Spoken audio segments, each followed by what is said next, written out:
Your identity, how you identify yourself as an individual, is the single most important factor that will determine the reality that you experience in this life. Our subconscious mind is incredibly powerful, and it generates about 90% of our reality based on our past experiences, things that we've gone through. A lot of times we are operating on autopilot of things that we've experienced and calibrated, our systems have calibrated to. However, this is moldable.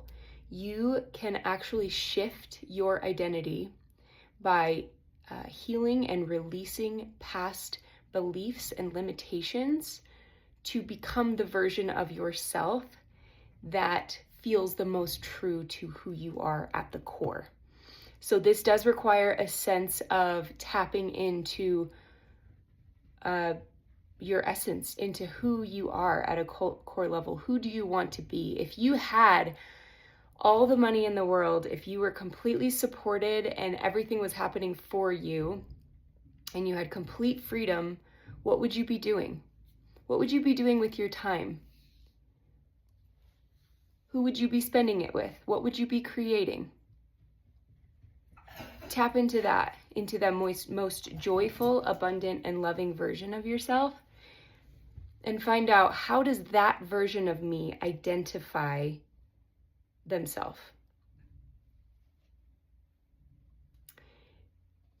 And then you can choose to tap into visualizations, you can journal, and you can literally manifest and bring forward this version of you. You are not a prisoner of your past. It is possible for you to move forward and become a more true, more authentic expression of yourself. And this takes time. And a lot of times, grief is actually part of the process. And it doesn't have to be a major part, but don't question it if it comes up necessarily, because the grief comes in releasing those old versions of self that believed that we had to separate ourselves from who we truly are. The ways that we had to shapeshift and we had to people please to become a version of ourselves that was dimmed or watered down so that we could make ourselves more palatable and survive. So it's possible that this grief could come up. Give yourself compassion for the versions of you who accepted less than you deserved, who dimmed yourself because you felt like you had to for survival. We do things for an unconscious benefit. Every choice that we make is for a purpose. And sometimes these are self-protective. Drake agrees. Sometimes these are self-protective mechanisms that we put into place to prevent us from being hurt. And that's amazing that we're adaptive species, and sometimes they are misguided distortions that actually pollute and dilute our soul's essence, who we are on an authentic level, so that we can be accepted. But if you shift your identity into being a version of yourself that you desire, that is going to magnetize in that reality for you. Who is this version of you? What are they doing on a daily basis? What are the habits that this person has to be this version of you? And this is also something that takes time.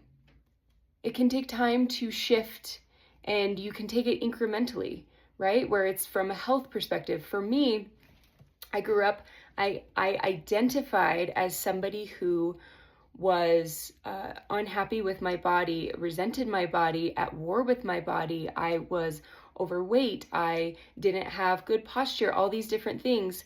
And that's who I was in my reality. Today, I'm a much different version of myself. I love my body.